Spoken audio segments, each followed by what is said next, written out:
Hola, buenas tardes. Pues, ¿me oís bien? ¿Sí? Pues vamos a retomar las actividades del curso con esta mesa redonda en la que vamos a hablar sobre el impacto de la percepción sobre la verdad y la desinformación. Y tenemos, además de a Charlotte y Cheyenne, que ya habéis escuchado esta mañana, tenemos esta tarde con nosotros a Marta Peirano, que ella es columnista del País y de Radio Nacional, ha sido jefa de cultura en ADN, adjunta al director en El Diario, ha sido comisaria de la Bienal de Pensamiento de Barcelona y ha creado el Reprogramming Strategies for Self-Renewal, un programa de entrevistas sobre tecnología y cambio climático del Instituto del Arte Contemporáneo de Ljubljana y Periodismo Profundo, un seminario sobre el nuevo periodismo en Media Lab Matadero. Además de Marta, nos acompaña también Tomás Pastor, que es el director general de ENTRE, donde supervisa el desarrollo de estrategias de inteligencia artificial y todos los desarrollos de tecnología que hacemos aplicados al fact-checking. Entonces vamos a abrir esta mesa redonda en la que vamos a hablar a partir de ahora ya en inglés y luego al final haremos también una pequeña ronda de preguntas para todas las dudas que podáis tener. So I wanted to start with a general question for all of you about artificial intelligence. Is this a friend or a foe? How the way we refer to artificial intelligence and narratives is blurring the borders with reality and making people afraid of it. What would you say? Do you want me to start? Yeah, I think AI has become a bigger foe in people's eyes than it should have been. I think TV and movies from Hollywood has made AI look like this world-changing thing that's going to take over the human race. In reality, it's something that has high risks and high rewards, but not necessarily something that's going to choke us all out at the next second. So I think I'd invite more people to see AI as a potential friend. I think there are applications for AI in regards to tools that can help speed up production, that can help with the menial tasks in your newsrooms and in your daily lives. But it's not an answer to not doing work. And I think that's something that a lot of people are not aware of, is that AI isn't something that's going to give you a definitive answer at this stage, whether something is real or not, as mentioned by myself and Cheyenne earlier today. And it's also not something that is going to produce all of the disinformation that you see either. As I mentioned in my talk earlier today, the most common disinformation that Bellingcat sees on a regular basis is still the recycled and repurposed footage, because it's easier to produce, quicker to do, and is a lot more accessible. The AI work, even though it's becoming a lot easier to create AI audio and AI video. For example, AI audio is now something you can do, as Shine mentioned, for $1. I've seen services for up to $9. It's definitely accessible now to the general public, but I wouldn't say the general public is using it in that way on the scale that the media headlines would have you believe. Yeah, I pretty much agree with all of that. I think there's not much to add to that. Yeah, first of all, AI is not all scary. Like there's a lot of good to AI. It's good technology in many ways. It's going to make our lives much easier, as most good technology does. Number two, there's a lot of hype around AI. Some of the scary stories that you hear out there by most of the people who produce those stories don't actually know much about. Like, they're not in the coal face, basically looking at this stuff on a day-to-day basis. They just want to hide things. I said in my talk, I remember 5 or 6 years ago the hype around deep fakes. And the same thing is happening now, that there's going to be some AI-generated video of Kim Jong-un ordering a nuclear attack on the US, and whoever's president of the US going to see that video and go, yeah, we're going to launch a retaliation. As if the US government doesn't have any other means of finding out whether the North Koreans have launched a nuclear attack on them or not. It's just some AI-generated video on the internet. So I'd say it's good to sort of not sort of fall for the hype. I think the jury is still out on the technology, to be perfectly honest. When it comes to videos and photos, I would say it's still not that great. To be perfectly honest, I mean, I've seen tons and tons of them. They're not that great. Audio, yes. Audio, I think, is sort of we're getting into tricky territory with audio, because the technology is getting there where you can actually produce really good, believable AI-generated audio clips of famous people, politicians, people with power and influence. And we always sort of focus on that sort of, it can impact ordinary people as well in many ways.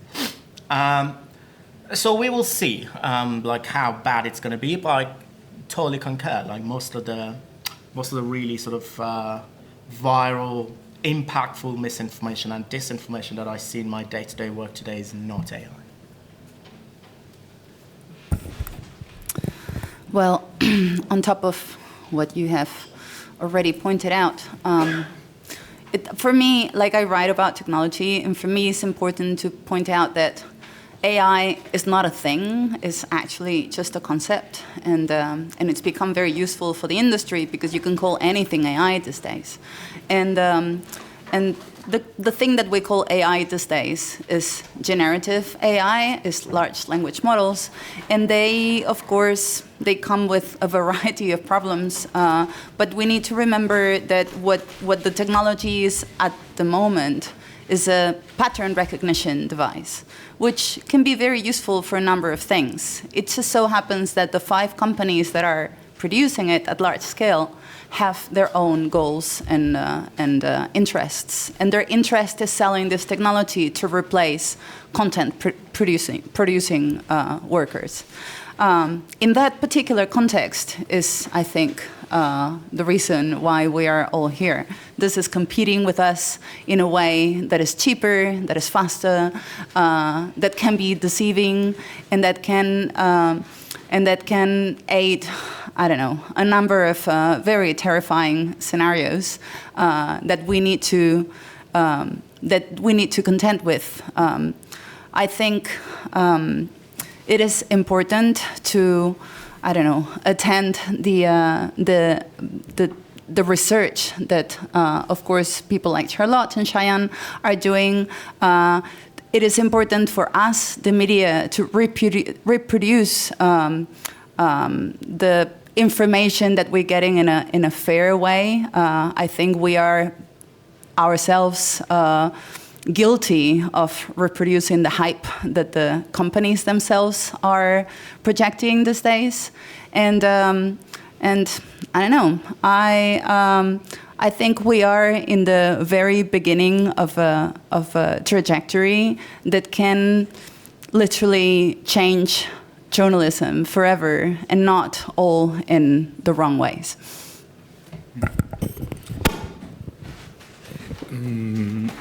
Well, first of all, sorry, I'm not a journalist.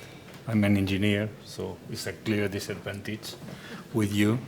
I wanted to say only that if I have a look to our past in Neutral 7 years ago, we were spending most of the time trying to fact check what politicians were saying. After listening to you guys this morning, it's clear that we are not doing that today. What we are doing is trying to understand if what we are seeing is real or not. And that is what we spend most of the time and most of our resources for. So this is a kind of big change in our teams, because we really don't understand what is really happening, but we know what is becoming viral in the networks. And so the change, all the team has changed, even the skills, trying to focus on what is happening now. So for me, that was with what we've seen during these last, let's say, 5 years, is a complete change of the landscape in our business. Thank you. Yes. We still fact check politicians, by the way. You always need to fact check politicians because, yeah. They lie. They lie all the time. All the time. Precisely on this, Charlotte, you were mentioning before that you are experimenting with Sora, for example. So how are you preparing to debunk these AI fakes when it comes better? It becomes like in a very good way done. Yeah, so Sora, if you're not aware, is a video product that OpenAI are working on at the moment. It's not currently, well, as far as I'm aware, it's not currently available to the public. It generates video based on text prompts, and it's getting more sophisticated. At Bellingcat, we had some early access. We've been looking into how easy it is to generate particularly military footage, or footage that could be misconstrued in a conflict setting. And what we found is actually a lot of the generation isn't incredibly convincing. For example, when we have asked it to create a video of a tank moving towards the camera, it's not quite got the movement of the tank on its wheels correct, because AI struggles, or well, at least this particular AI tool struggles with the movement of wheels and direction. In one case, we asked it to show a military helicopter, and the helicopter flew the wrong way. So it's quite obvious from the get-go that the technology isn't necessarily there to be incredibly convincing. But in other cases, when we've picked a real location and asked it to set it on fire, for example. So in one case, we used a mosque in Istanbul, and we checked to see if it could create realistic disaster footage, basically. In that case, it was quite convincing, actually, the fire aspect to it and smoke rising from this very recognizable building. So in some cases, it's not quite there in regards to movement, in regards to being convincing in the way that vehicles and people move within a space. But in others, when you're looking at kind of a fire or something like that, it's definitely a risk. We were just testing it to see what kinds of things could get through their controls, in the fear that it could become quite an issue. In regards to preparing for this kind of technology coming onto the public markets, we are having to just continue to refresh our skill sets in terms of what the AI kind of does consistently get wrong.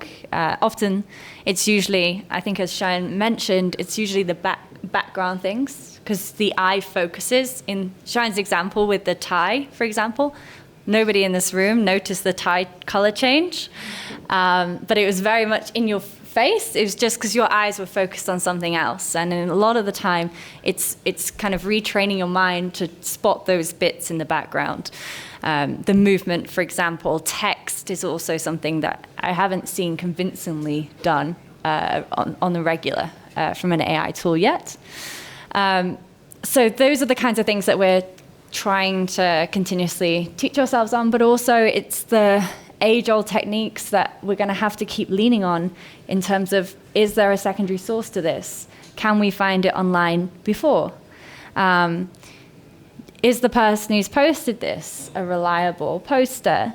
Can we geolocate things in the image? Yes, that mosque is believable.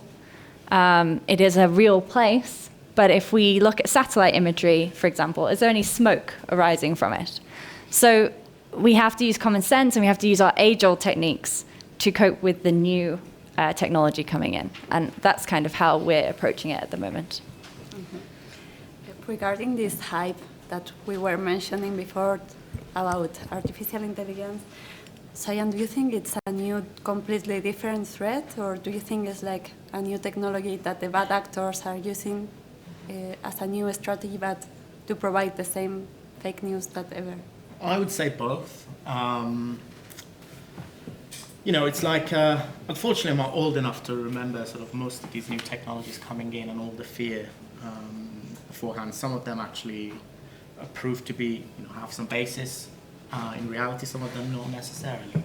The thing with AI is the reason we talk about it and the reason everyone is kind of obsessed at the moment is because the potential that's been sold to us is enormous.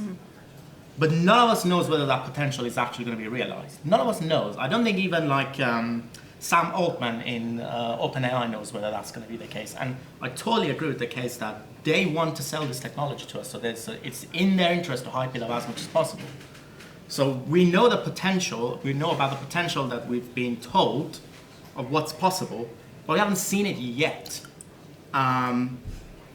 And where it's going to go, 2 years, 3 years, 4 or 5 years down the road, I've heard all sorts of answers from people who are not necessarily, they don't have a sort of financial interest in AI, and it ranges from it's going to get worse to it's going to get scarily good. So I'm as confused as everybody else. I don't know. The thing is, it's always the case with these sorts of technologies that, when something new comes in and, you're like initially a bit confused. I remember when smartphones came out and people were like, what is this? Initially you're a bit confused and you're like, you don't know what you want to do with it, but then over time, sort of get used to it. It becomes so sort of more people start using it, and then suddenly it becomes part of normal life. With this one, again, because there's so many unknowns, you don't really know. I mean, my hope is we'll get to a place where, as the technology gets really good, it also enables us to find ways of spotting and analyzing all the sort of content created with generative AI as well. Like, that's what you would normally expect. Whether that's going to be the case, I don't know. I've heard like things that are being sort of that are being suggested at the moment. Meta recently came up with a press release saying their engineers are working on the sort of idea to find out whether it's possible that any material, say any photo or any video that anybody uploads on their platforms, so say on Facebook or on Instagram or maybe potentially WhatsApp as well, that they would have the technology to actually detect and understand that the sort of photo or the video that you've posted is AI, and then sort of brand it and mark it or label it. But even when they sort of released that press statement and we got in touch with them, they themselves didn't know whether that was possible, like whether that's a thing that could be done. It was just, here's an idea, and obviously they employ some of the most brilliant engineers in the world. So go find out whether that's possible. So yeah, I don't know. I mean, if we could get to a place where all the sort of major online platforms, all the sort of major phone manufacturers, PC manufacturers, all of these gadgets that we use, they could have the technology to detect AI content at source and label it, like, wonderful. It's just, I don't know whether that's possible. And apparently people who know 10 million times better than me, whose work it is to know whether it's possible, they don't know either. That's interesting, because then who should we take accountable about this dissemination of AI-generated content that may be disinformation, for example? Marta, do you think that we should take accountable to platforms or these AI companies?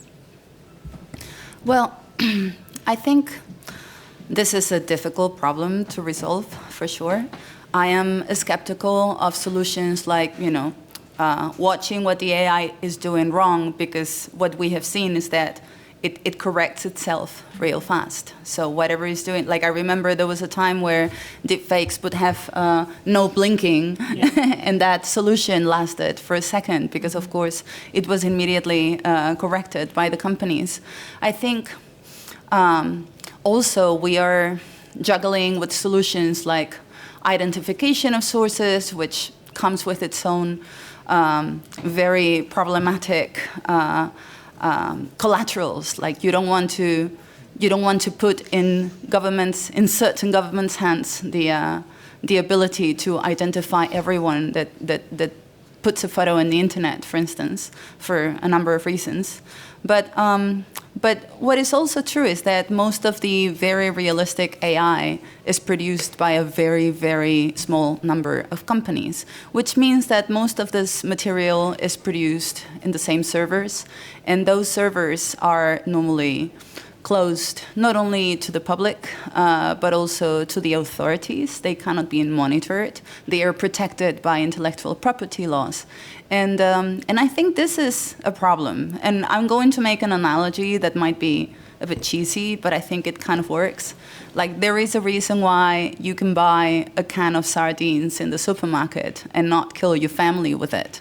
And the reason is because we have established a number of standards and protocols and controls and legislations that go through the whole, I don't know, from the moment the sardine is raised, whatever it is, to the moment you're eating it. There is a line of production that is monitored in different ways that ensures that you're not going to die of botulism. And no producer is claiming that botulism is some mysterious thing that happens inside the can, and they cannot know what happens once the can is closed before it's opened by the consumer. Like, you know, it is shocking, shockingly rare that someone is poisoned by a can of tuna or sardines or whatever it is from a supermarket. I think we are in front of the same kind of problem. Like, this is not a technical problem. This is an access problem. There is no, like, we keep mistaking surveillance for transparency. I mean, we keep finding solutions to surveil what users do in platforms or do with technologies, and we don't ask the companies that centralize all this activity to have more transparency. So I think we need to enforce the transparency in every step of the production line. So the moment we find botulism in a sardine, we can know exactly what point of the production line it happened. We can stop other sardines poisoning other people, and we can ensure that companies can make money, a lot of money, deploying these tools and lending them to a whole variety of different partners, but having accountability and responsibility of whoever it's poisoned in the process. Yes. And fact checkers and journalists, as we said earlier this morning, also are taking advantage of these technologies. In the case of Neutral, Thomas, what kind of tools and developments are we taking? Yeah, it's a very good image, the one you provide us.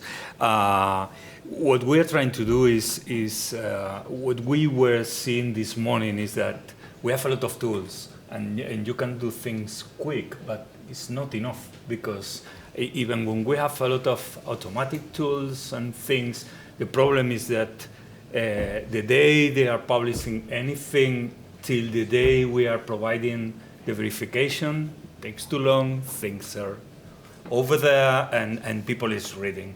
Imagine every day 120 million news are published every single day, and 500 million videos uploaded with more than 1,000 views online.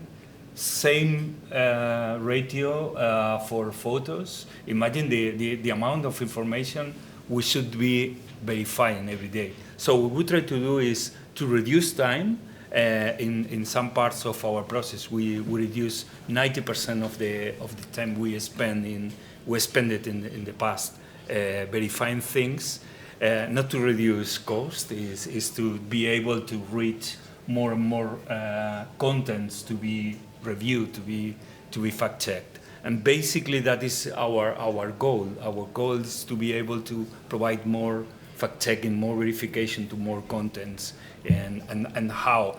What we are doing is try to analyze if anything that comes to our platforms is being already verified, and this exercise,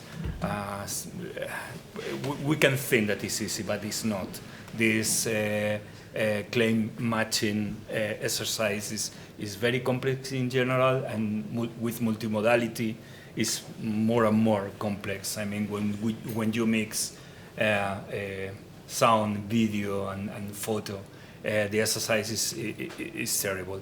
And so we try to improve that exercise, and a part of trying to do this matching, we also try to analyze if there are signals of this information. And we have a series of different algorithms that provides, okay, we don't know if this is real or not, we don't know who is generating this image or this text, and probably nobody in the world has yet verified this content, but it sounds like, think about this, or this should be one of your preferences to fact check. And this is what we are doing with our technologies. We rely a lot in technology as journalists, fact checkers, engineers. But for example, Charlotte, in your case, that you rely on open sources, how do you deal with the lack of transparency and when you cannot find any source that it's open online? How do you deal with that?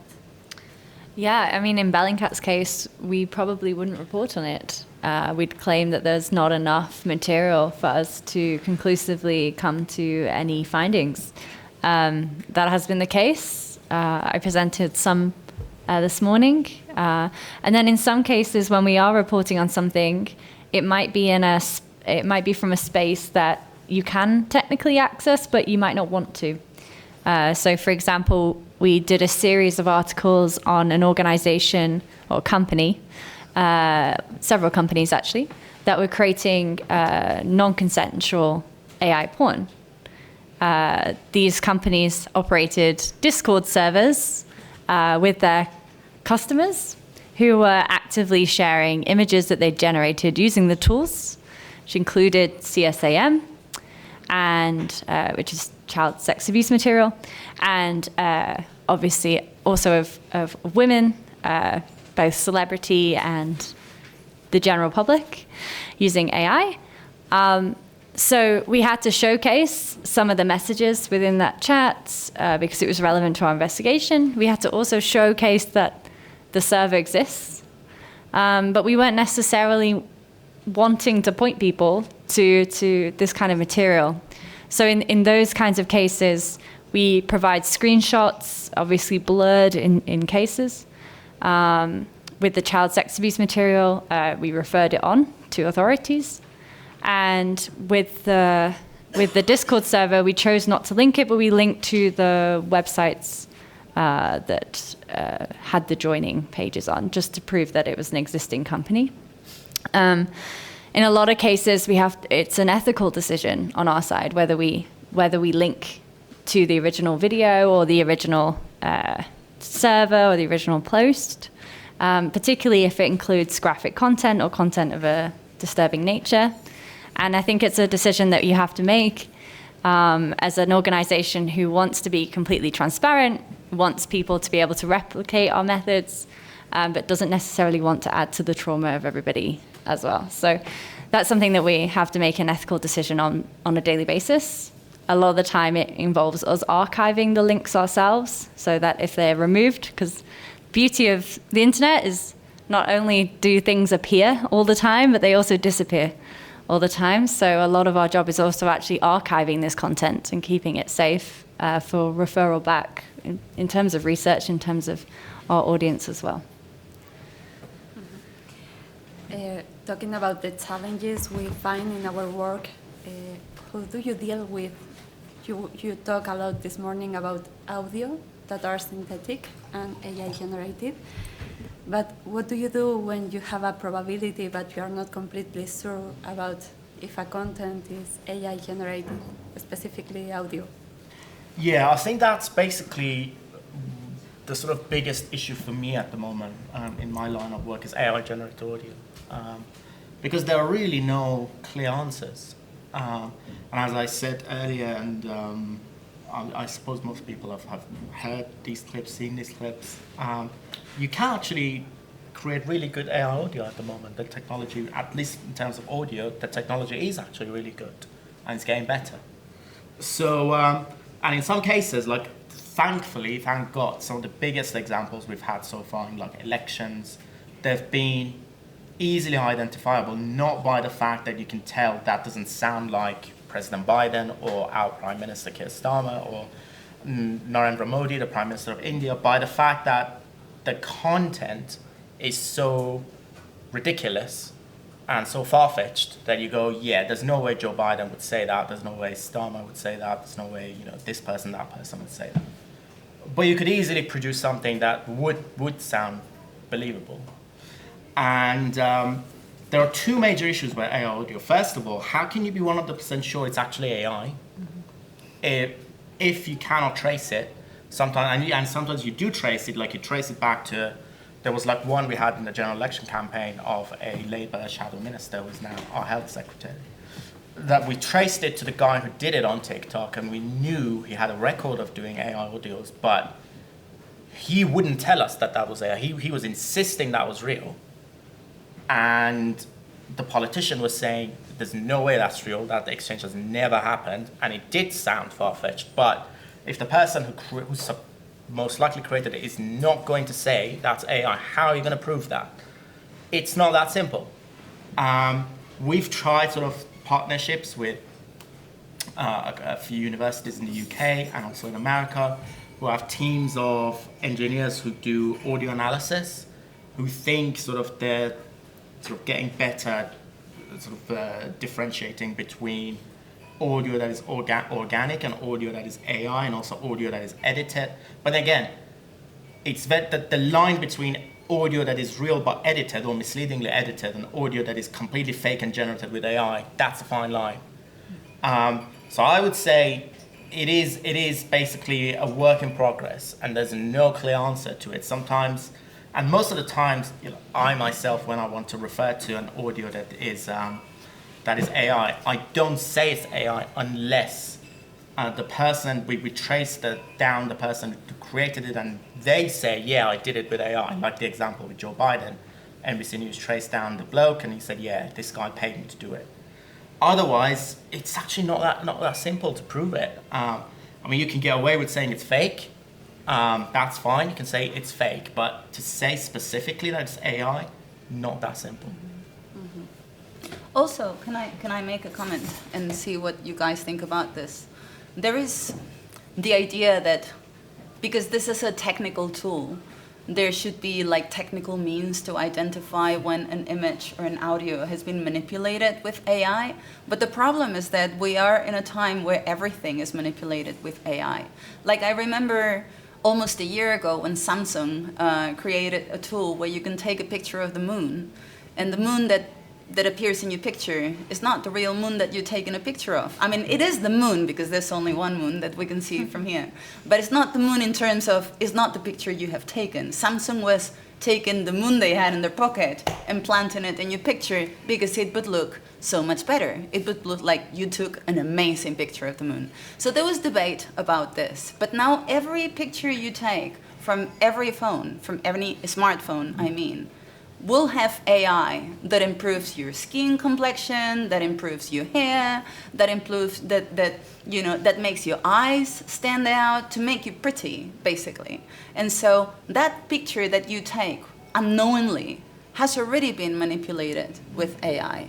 And the same with audio. Like now, if you're recording this this conversation, it is quite likely that your recording app will be using AI to make the audio sound better, to make the noise from, I don't know, people moving in the background disappear, to make the, I don't know, ambient noise become a bit more opaque, like, you know, flattening those annoying sounds. So how can you create the AI hunter in a world where everything has been improved, optimized, or, you know, or bettered by AI? That's an impossible task. This is just not the world that we are living in. So I guess you do have thoughts. Yeah, I mean, that's a really good point, because up to some extent we've been living in that world in the sense that all these smartphone cameras that we use, and they do amazing things these days. The pictures that we take, most of the time we realize that, you know, the color saturation, the sort of the way things look they look much sharper, much more colorful, much nicer than what we see in real life. And the reason is they want us to feel like we've taken a great photo. And we're perfectly aware of that, and we put up with it because they're not changing reality that much. And my phone is actually quite old, but for those who have the sort of latest Samsung Galaxy phones or Google Pixel phones, their AI assistants actually do some great things with pictures. Like, I could take a picture of Charlotte right now with one of those phones, and using the AI assistant, decide that I actually don't want Charlotte to be sat here, I want Charlotte to be sat there, and I could literally, with the movement on my fingers, I could just replace Charlotte to appear like she was sat there, and then the AI assistant will guess from the background that it should basically fill in this bit with this type of carpet, with this type of curtain, with this wall in the background. Now, sometimes it messes up, and it does a sort of really terrible job, and it looks totally bizarre. But sometimes it doesn't. It actually does a good job. And with that picture, once I've taken that picture and I've uploaded it, apart from me and Charlotte, no one else knows that when I took that picture, Charlotte actually wasn't sat here. Charlotte was there. And Samsung and Google say, well, we'll actually label them with sort of, when you take those pictures and use the AI assistant, there'll be like a label in the bottom right-hand corner that says, produced with AI. But then you can edit that out. Like with any image editing tool, you can just edit that out. So, and I think Apple is gonna, the new Apple phones are gonna, the new iPhones are gonna have a similar AI assistant tool. So yeah, in that sense, when it comes to sort of those day-to-day tasks, yes, things are gonna look a bit weird and bizarre. And what the solution to that is, it definitely isn't labeling them, but because it can be easily edited out.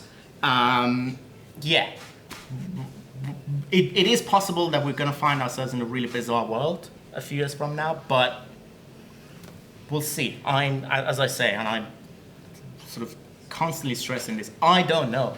And I don't think anyone does either. You mentioned this morning one example that it's quite related about this politician being, that apparently was AI generated, but he wasn't. Yeah. So to what extent or to what point are we promoting people to be skeptical about what they see?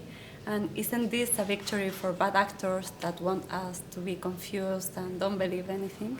Yeah, absolutely. And yeah, for those who weren't here earlier, yeah, we recently had a general election in the UK, and there was a politician that, there were these rumors online that this politician was not real, who was standing in a constituency for our parliament, and it was an AI-generated guy. He was real, but the picture they put up for himself on leaflets had been edited by himself, and it looked terrible. It looked like a fake guy. Or the other one that we referenced was that sort of very controversial picture of Kate Middleton with her 3 children that was published in March when she wasn't around for a while. And people convinced themselves that that was AI generated, and she came out and said, no, Prince William took that picture. I edited it really badly, sorry. So there's that danger of, and also, those are sort of more the sort of light-hearted examples. What if, a politician does something really embarrassing, and then they go, well, that's AI. And sort of our ability to take politicians and people in positions of power and influence to account becomes a bit more difficult. So that's why sort of we all of us, I think, are aware of the fact that we shouldn't overhype it, to the extent that people now start questioning what's happening around them in the real world, whether this is real or not, whether that is AI or not. So yeah, you have to be careful, and you have to, the important thing is always relying on evidence. If you don't have evidence to back up what you're saying or what you're claiming, you shouldn't. And if AI gets as good as these people claim it will get, maybe the sort of the tricky territory for us will be maybe getting sort of concrete, definitive evidence will become a bit more difficult. Mm-hmm. And I think, sorry to interrupt, I think the narrative between is this AI, is it not, could really contribute to this kind of movement of fake news that Donald Trump really coined in the 2016. It's become something that has really taken over a lot of extremist narratives that have moved within mainstream politics, and something that I think a lot of people need to be aware of. We've already, as Shine mentioned, it is a risk, but we've already seen evidence of politicians, maybe not in the UK yet, but we've already seen evidence of politicians in other places use manipulations of AI or manipulations of photos to claim political things, like the Colombian case that I showcased this morning. It's something that is already prevalent. It's a very convincing narrative for politicians to use, or anybody who has been accused of wrongdoing. And it's, as mentioned, it's going to become harder and harder for us to fact check. So being able to kind of navigate and communicate the volume of AI out there on our platforms versus other type of misinformation is really important. And to showcase that it's not this humongous tidal wave that everybody is convinced it has. As mentioned before, we thought this year was going to be the year of fake AI-generated imagery, fake AI-generated audio, and in actual fact, it hasn't risen to the scale, the level that, at least at Bellingcat, we were preparing ourselves for, which is a great thing. We've still got the US elections yet. But yeah, I think it's important at events like this and within your newsrooms and within people that you talk to in bars, in pubs, just to communicate that AI is not this humongous tidal wave that people are saying it is, because that kind of narrative is being pushed by extremist groups as a way to kind of convince people of certain political biases. And that's something that at Bellingcat we look at very closely, because we monitor extremist groups and extremist tactics on a regular basis. So I just wanted to flag that. Just very quickly, because it's a good question, I'll just say something, I'll shut up for the rest of it. There's also a responsibility on us as journalists and fact checkers not to overhype misinformation itself as a problem. Yes. Obviously, it's in our interest to sort of want everybody to think, because we work in this field, that it's such an enormous problem and everyone is falling for it right, left and center, and we all should be scared. That's really not the case. The vast majority of people are moderate, sensible, they want good information, they want factual information, and they're sensible, intelligent enough to be able to tell what's nonsense from what's real. It gets to, yes, there are subtle types of disinformation that go really viral and can actually, sometimes I fall for that. Like, people who work in this field, yeah, you can actually produce really good stuff, but the idea of overhyping this to the point that people feel like they have to be confused about everything, we also have to be careful about that. Mm-hmm. Well, I don't know if this was already mentioned this morning, and I'm sorry if it was, but there is a name for this in the field, which is the liar's dividend. Like, there is this idea that an environment full of misinformation allows for the actual liars to deny things that are factually true. So this is something that, of course, is exacerbated by news organizations hyping misinformation itself. And but this is an effect that already Hannah Arendt was already pointing out when she was studying what the hell happened in Germany, that people were so eager to engage in I don't know, mass murder and genocide, and believing such untruths. And the thing is, I think there is a lot of accountability and responsibility in the media organizations themselves, in the way we treat information, in the way we write our headlines, and we use our photos, and we distribute our teasers for information. And we have, I think, right now an issue that nobody in the field, nobody in my industry wants to talk about, which is that most of the organizations that are doing the actual work, the expensive, annoying, and hard work of researching, doing the investigations, fact-checking the stuff, et cetera, is behind a paywall. Mm-hmm. And so in order to allow for people to have access to proper information, and also to develop the eye, or to develop the, sensibility, or the, instinct to identify bad information when it happens, we need to give them access to that information. I think this is a problem that is not properly discussed. Like I mean, I write for a newspaper that is under a paywall, and I don't think that's in itself the issue. I just think that we are now in a point where lots of the good standards are behind the paywall, and lots of the misinformation is available freely online. This is a big thing that I think we should talk about a lot. So people sometimes is becoming more skeptical, but at the same time they trust technology to solve the problems, as we were saying before. So what kind of developments do you think it would be more urgent for us to develop, for us to use also? I cannot agree with those comments that you just said. I mean, in terms of the size of the problem, I would say that is huge. And it's huge because when we talk about disinformation, we think that it's threatening our democracies and countries and so on, and that is true, but that is not the main problem. That at least in our daily basis, what we see is not only about that.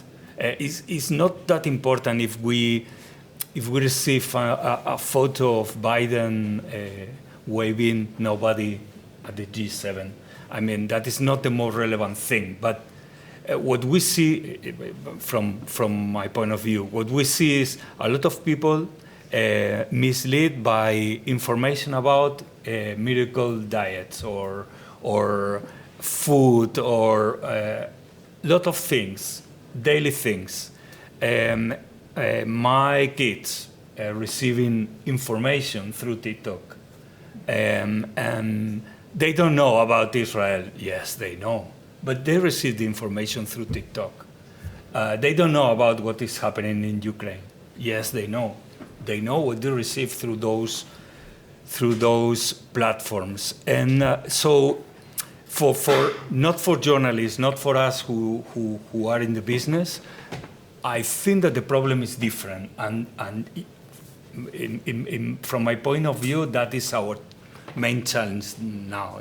This is what we should be doing, or more focus in things that what is happening to common people every single day, what type of disinformation they are receiving, and disinformation that is dangerous, not other things.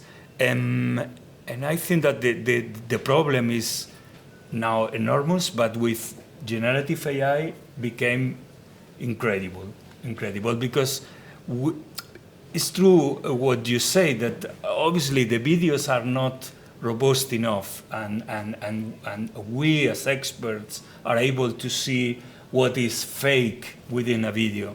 But what happens to my mother when is sharing a video or receiving SMS from the bank and so on? And this is happening every single day to most of the population in around us. And that's why, from my point of view, yes, we cannot say or increase the hype on this information, but as today, it's already a huge problem. And our main challenge now is how are we going to face that? Not only if they manipulate a video or an audio about President Sanchez, or if they say whatever. Last week we received a question from a company, from a bank, because they are recurrently receiving attacks of misinformation on services. So the service is Visum. I don't know if you know what. Yeah. There's so they are receiving all the time the same messages from presumed clients. You are locking our accounts, and this is a kind of corralito, and those things, because I cannot send 1,000 euros to my mother or whatever. Come on, this is about money laundering. This is not about corralito. This is another thing. But this type of narratives is constant daily basis for common people, and this is what we are really, as a company, as an organization, worried now. We are seeing how many people are asking things to ChatGPT as if it were Google, for example, but it still do hallucination and these kind of things. And I was mentioning this morning the chatbot. Yeah, this is a very good case in that example, is that LLMs are a huge it's a huge tool, but maybe it's provoking some problems in those contexts. But depending on what is the database the LLM the chat is consulting, the answer is going to be very different. And for information that is being already verified, we tested, and there are difference of between 12 and 25 points of disinformation that is introduced in those chats. So you can ask. We have an example of the military troops deployed in Florida after one ship was detected in Cuba, one Russian ship in Cuba. So depending on the chat you ask, the answer is different. So what's going on? What's happening? It's just that the source of information each chat is using is completely different, and some of them are not reliable. It's not only about hallucination. It's very important the source those chats and those LLMs are using to answer your questions. Well, it also depends on the user, because we're talking hyper segmentation to the very to the very one user level, right? And Charlotte, do you think fact-checked information is enough to make people think otherwise when they face a fake news? I think it depends on what you're fact-checking. I think if it's a emotionally charged or politically charged claim, it is likely not to convince the individual in general away from their already established belief system. However, if enough media houses come to the same conclusion, it is a little bit more believable. I think it's harder if you're the only media house to have fact-checked and published on that particular case, particularly if there's differing narratives as well. So, for example, if another media house has come to a different result, that can be really problematic and difficult for the consumer. But yeah, I think in general, if you are strong enough in your beliefs to want to share something on social media that confirms your beliefs, you're less likely to change your mind if it's later proved to be false. In most cases, though, I find that when speaking to people in general, they often forget that they've shared or liked something. As I mentioned this morning, I've done it myself where I've liked something, I've half read it, I've liked it, and then gone back and realized, maybe I should have read that a little bit carefully. And in those cases, definitely, that's something that fact-checking can really help with. And I'd also just reiterate it back to your last point. Education is so important within these conversations. So I know we're talking a lot about politics and we're talking about world leaders, but AI is also being used to scam people on a regular basis. AI audio is such a risk because not only is it being used to manipulate electoral candidates, but it's also being used to scam people on mobile phones, using scam calls with very convincing voices. For example, one of my colleagues got a phone call while on a flight. Her mother got a phone call saying that she'd been kidnapped. Using her voice. So it was incredibly convincing because it sounded like her daughter. But it wasn't. And luckily her mother checked. She had Wi-Fi on the flight. She confirmed she was still on the flight. And everything was okay. But those kinds of scams are probably going to be more realistic.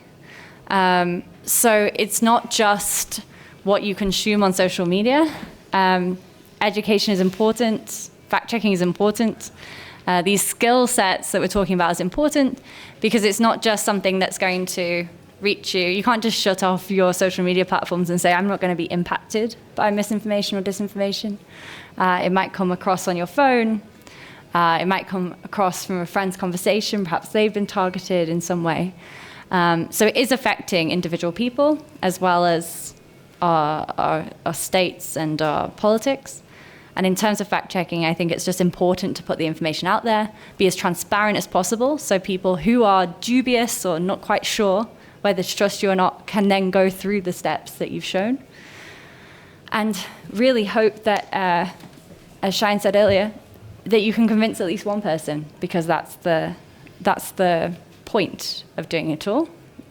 We spend hours and hours and hours on these investigations. We don't just do it for the sake of it. We want to help put the truth out there. And if someone Googles an incident and your result is one of the top ones, it's more likely to put a doubt in their mind that what they've read previously is untrue.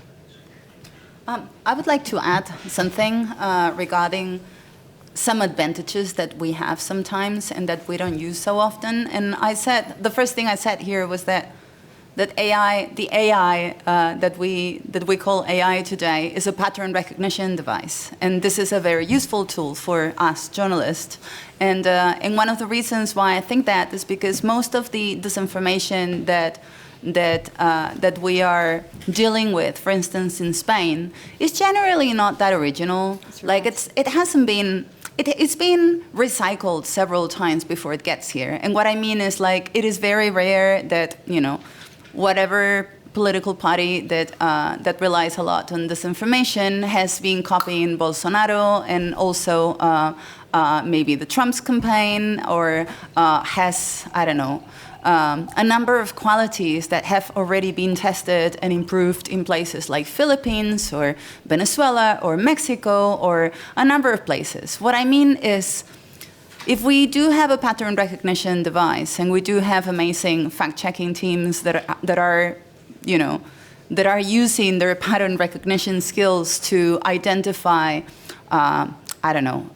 themes and motives and trends and things like that, we usually have the ability to do something that is previous to the disinformation, which is pre-bunking it, meaning you can tell your audience not that this is false or that whatever sardine they already eaten was poisoned, but that there will be information landing in their box that can be phishing disinformation, or that can be emotional disinformation, or that can be a number of things, but that is going to arrive and it's going to have this particular wording, it's going to have this particular themes, it's going to be designed to appeal to this particular fears or interest that you have.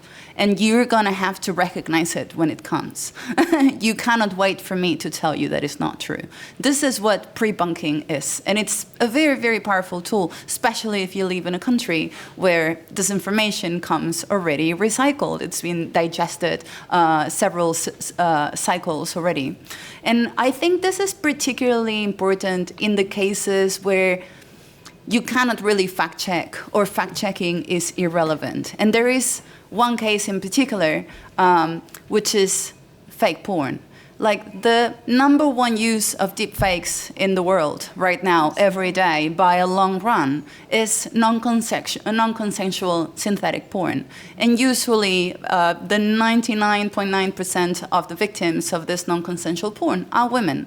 And so there's a pattern there that we don't talk enough. But this is a disinformation that is very interesting in terms of pre-bunking or debunking or fact-checking, because it doesn't matter that everybody knows it's not true. What I mean is, it's become a tool to, to punish girls from your school, or to blackmail them, or to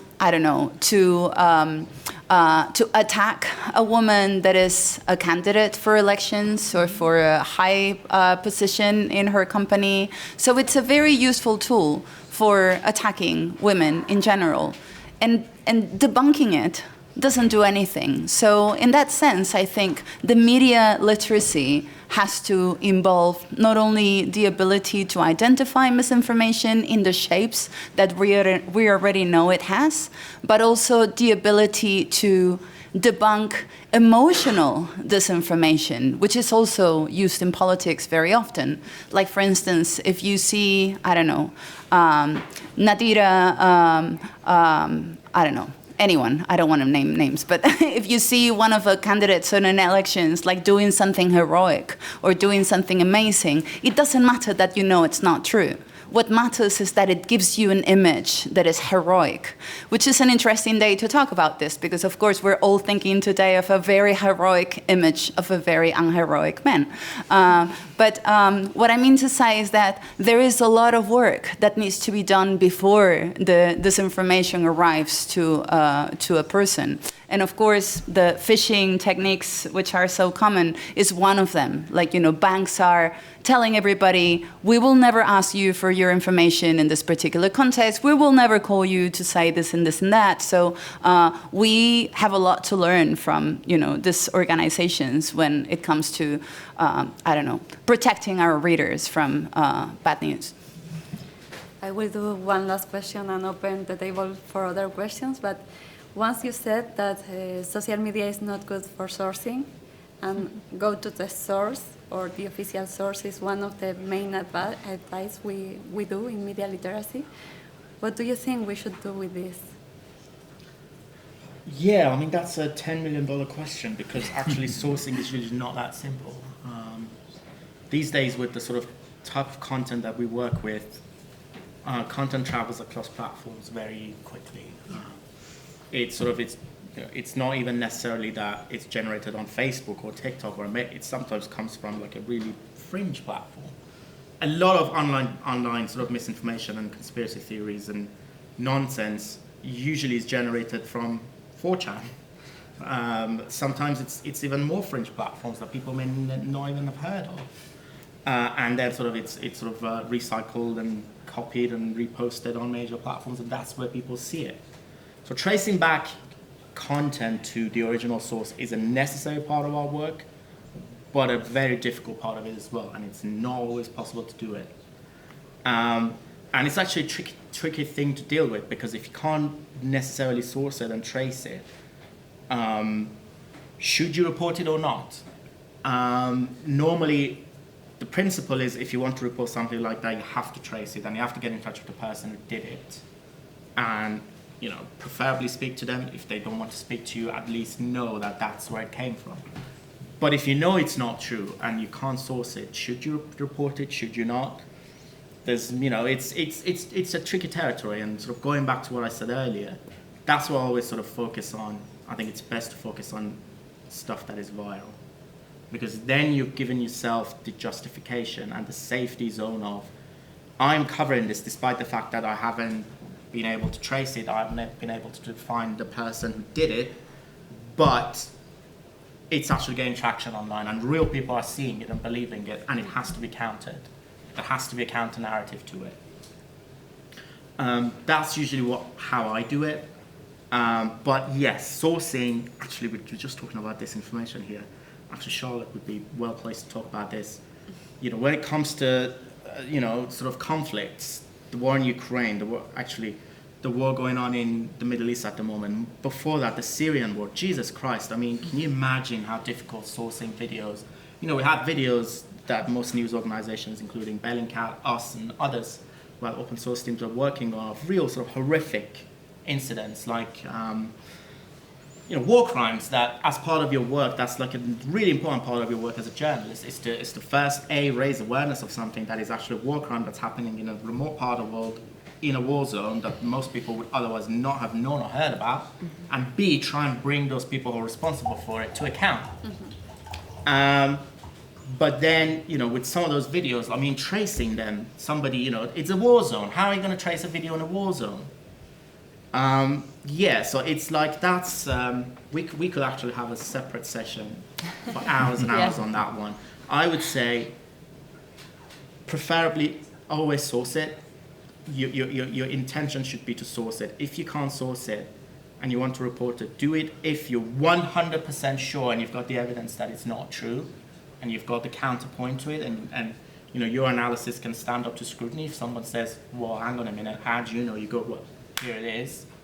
And B, only do it when it's fine. Thank you. So, anyone, ¿alguien tiene alguna pregunta?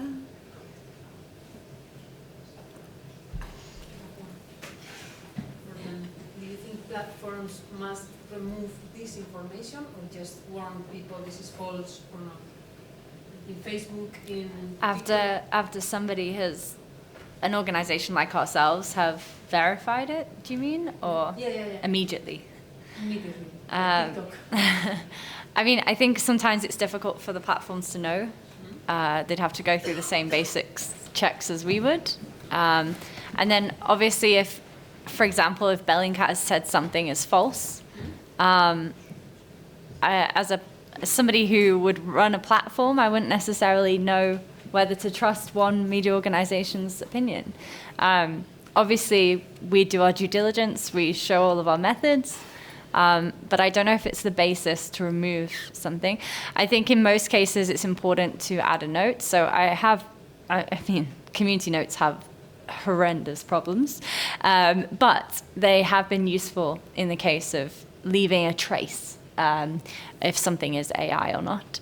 And I think Meta's kind of version of community notes, when something has been proved false from a factual organization, has been actually really useful, particularly when I'm revisiting sources for trainings and speeches like this. When I go on the material that we'd originally found, you know, going viral and had tons of millions of views, we go on it now and it's got a massive thing that says, this is fake. You can find all the links to why here, here, here. I think that is actually a really good step that the platforms have been doing. I think they could be better at it. I think, for example, the X community notes, because they're kind of editable by a lot of people, it can become more of a conversation than a quick commitment that a fact check has been done. So I think in some cases it can be useful, in some cases can't. In terms of removing it altogether, I mean, if they had the robust tools and the robust judgment, I think that would be great. But as you may have heard from, for example, YouTube content moderators, that job is incredibly hard. They often employ people who are doing that 24/7 a day. There's horrendous ethical concerns about the people that do those kinds of jobs. The internet is so vast and the amount of material that's being uploaded is so massive. It's such a huge task to kind of have the platforms be the only ones kind of removing that content. I think anything that goes against guidelines should absolutely be flagged and removed better. I think, for example, in the Gazan conflict ongoing, particularly on places like Instagram that usually had quite a strict content policy on the platform, has been shockingly bad. I've seen more gruesome content on Instagram over the last few months than I have seen on any other platform, which surprised me actually, particularly as it's previously been quite robust. So I think, again, those platforms maybe need to revisit the way that they're kind of flagging content. But to be able to remove all of it immediately, I think is a monumental task that I don't think any platform is set up to do at this point. Shane, I don't know if you want to add to that. Generally speaking, when it comes to mis and disinformation, no, I don't think they should. If it's something that is a sort of threat against somebody, harassment, something that is illegal against the law, yes, obviously.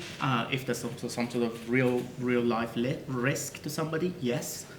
And then obviously they have a responsibility to get law enforcement involved and whatever. In those cases, yes, but when it comes to mis and disinformation, no.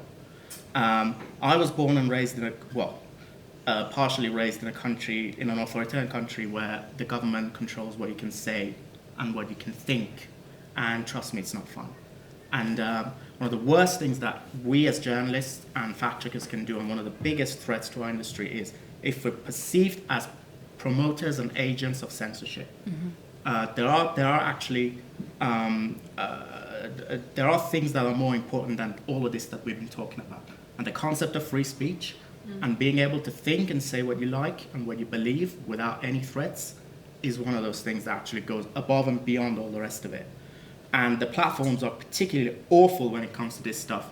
Do you think I'm somebody who shares misinformation a lot? Meta thinks I am. Because when I fact check stuff on Meta, the algorithm is so awful, so rubbish, that they cannot tell I'm actually fact checking. I'm putting a screenshot of a false post up on their platform, on Facebook, on particularly Threads and Instagram, and I'm saying this is false, this one is true, and here's the screenshot of that. They see that as misinformation. I'm shadow banned on Meta platforms because they think I'm a fake news promoter. So the platforms go really, first of all, they can go in the direction that is really sort of censorial and not good for our sort of societies, for people's right to free speech. And also, on the other hand, if you want to give that much power to Mark Zuckerberg and Elon Musk and the people who are in charge of those platforms, I'm not comfortable with that. Yeah. Nobody's voted for them to have that much power. Nobody's elected them to have that much power. What I prefer is that people, governments should not regulate mis and disinformation, and platforms should not have the power to remove people for sharing what they think and what they want to say, as long as it's not threatening, illegal. But it would be great if we could also have the opportunity to fact check them without being labeled as somebody who's a fake news producer, please. So I would always prefer the free speech route. Yes, they are powerful and those things go viral and it's not good, but we also have the power to actually counter them and to share good information. To me, the way to fight disinformation is by sharing good information, not through censorship and not through shutting down people's right to free speech. Yeah. Well, I totally agree with all of that, of course. I think you cannot undo something that has already happened, unless, of course, it's criminal. But I also think no platform should have, no platform of this nature should have 3,000 million users, because that's a monocrop. Like monocrops will always have these problems, as we already know. So I am hoping that we are moving away from this model where disinformation or misinformation can expand like infinitely for half a day and become this problem. Sorry, I just wanted to know what you two, all four of you, thought about the community notes, the crowdsourcing, because she talked about it and I'm studying about it. I think that fact-checking is amazing, but as all of you have said, like, it's not enough, and it's probably never going to be enough. And I come from Chile. We have like 5-6 projects. 3 of those are actually engaged in it, and they work like with 5 people in each of the projects, so it's minimal. And of course they go to the viral stuff, but all the things below, like Tomas said, it's impossible. So what do you think about the crowdsourcing? Because I've heard that fact checkers hate it. No, it's not. It's like their industry, and so you're gonna come in and do my job in 2 minutes? No. Put a tag on it? No, not at all. I'm a huge fan of community notes, and everyone thinks, by the way, Elon Musk, he didn't. Community notes existed before he came around, yeah. But he actually invested in it and he expanded it and he made it much bigger. I'm a huge supporter, but just bear in mind that community notes has plenty of faults. Yeah. Community notes is first of all fallible to bias. There's a lot of. Are you a community notes contributor yourself? Do you see some of the community notes that get proposed from time to time? But the ones that go like public are usually not as biased as the ones that are proposed. Yeah. Like so never get there. So the common sense of most people usually prevails, and that's great. But there have been. I have actually caught false community notes before, published on posts. They were false. Were completely false. So that happens, and obviously we're all fallible. We all make mistakes, but we're all human. So you expect that. But I think most of the time those mistakes are not enormous and they're not happening regularly. My main concern with community notes is when you've got somebody who's a massive influencer and has got many followers, when they get like a community note and they don't like it, they immediately go, hey, vote down this community note. and then they sort of call on the followers to go and become community news subscribers and start voting it down just because this guy doesn't like it. And sometimes it does work. Sometimes it does work. So in those it's not a perfect system. It has many, many flaws, but it's the only thing we've got on X at the moment. And I very much, by the way, prefer community notes to the system that Meta has, that is incapable of understanding whether somebody's fact-checking or actually posting something because they want to mislead people. So in that sense, yes, not perfect. It's actually become quicker, but sometimes it's still very, very slow, like with the sort of what happened with Donald Trump's assassination attempt. Most of the stuff that we are just fact-checking and other people are fact-checking, I still to this point I haven't got community notes on them because there's an issue with people on either side. You know, bias can actually play a point, have an impact in community notes. Sometimes you have community notes proposed by people who say vaccines are like create autism or whatever, because those people can actually become contributors as well. But as you say, the sort of common sense of most people usually prevails, but still, you know, it's not, community notes is not the be all and end all. People do get it wrong sometimes, and I could show you examples of community notes being false on a post being false. But yes, I do prefer it to the other systems that are around at the moment. Well, it's Wikipedia, and it has every Wikipedia problem and every Wikipedia virtue, I guess. Among all of those already mentioned, that are the fact that some other very obscure topics will have one nerd that is obsessed with it and will be making all the notes and making sure that his view is prevalent. And yet, I'm also a big fan. Like, I think it's better than the alternatives. And that is not a perfect solution, but nothing is going to be a perfect solution. It's like there's no solution for this. There are mitigation factors or strategies. Yeah, I do think it's a very good tool. Probably is complementary with the others. I mean, with fact-checking and traditional fact-checking. The point that I see in X is the anonymous thing. I mean, it's a lot of people with anonymous accounts. You really don't know who's providing these comments, and this is what makes me like doubt a lot about that system. But in general terms, it's like Wikipedia and the other initiatives is very positive to involve more and more people to do that job. Just to say the anonymity, because I know this from, the anonymity is because in some cases, if you live in an authoritarian country and you want to add like a community note to somebody a politician has said, you don't want that person to be known. So that's to protect people. Yeah, identity cannot be a solution in big chunks of the world, so that's an issue. But let me also say that like we keep trying to find the one key when this is an environment problem. Like, it's a complex problem. Solutions that are good for some platforms will be the wrong ones for other platforms. What works for Twitter cannot work for YouTube. What works for YouTube will not work for, I don't know, Wikipedia, whatever. So this is more like a combination of solutions working together as in an environmental kind of process, no? I think. Like, for instance, I do keep hearing, like, pretty much since I became a journalist, like 20 plus years ago, I keep listening to people saying that journalism is in crisis, which is amazing when you think about it.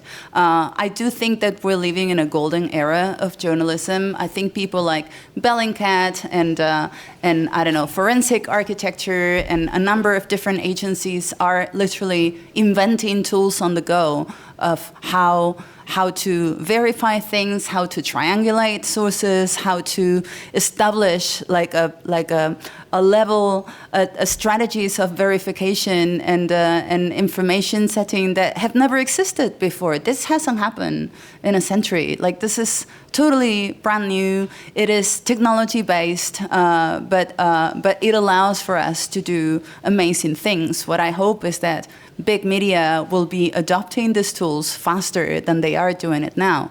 Like, I don't know, Financial Times has hired Alison Killing, who got a Pulitzer 2 years ago for reporting on the Uyghur concentration camps in China from satellite imagery and administration papers. And I don't know, someone from Alec Toner from Bellingcat was hired by the New York Times after he gave them like a master lesson of verification in like half an hour.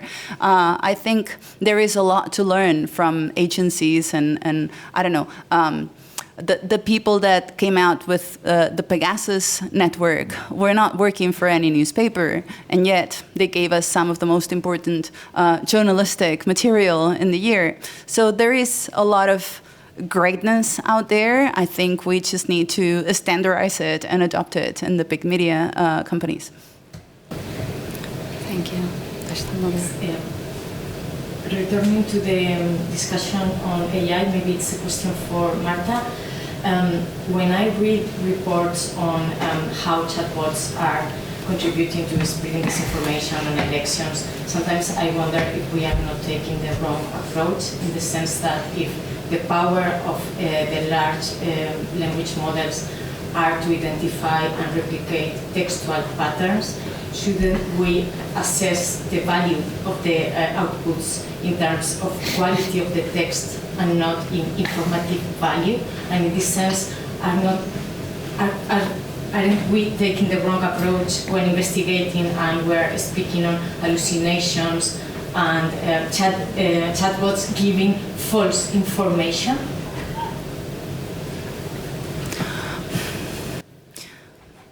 I mean, the difference between behavior and content has been key for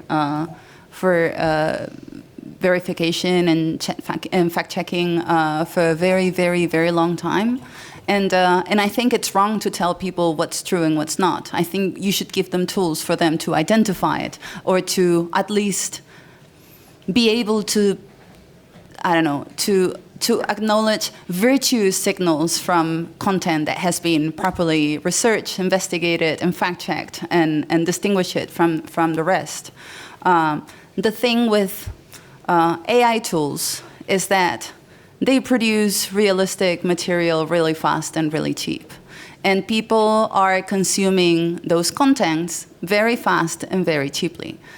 So the cycle of news has a speed that doesn't allow for people to consume them properly, and it's a problem that we are all contributing to. Like, I research at some point how many news we were publishing in a newspaper a day. I think we are publishing around between 400 and 500 news a day. Some of them are news that we haven't even read because they have been published automatically from agencies that go through the content system. I think this is part of the problem. Like, we are overloading the system with so much content that people are consuming it like really, really fast. So I think we cannot tell people what's true and what's not. Like, we cannot be the masters of truth, because that's a very problematic standard. But we can better our standards to the point that people know quality from generated content, I think.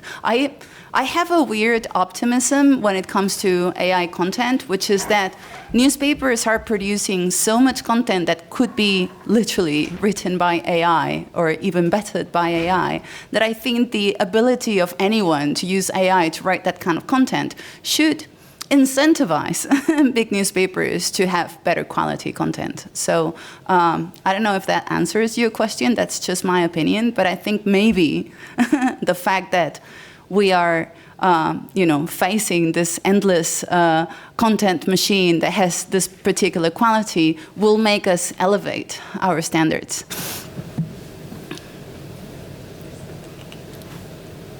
¿Alguna otra pregunta? Ya confundo el inglés, lo que sea. Okay. So thank you so much for your interventions. It was amazing to hear you, and thank you. Gracias.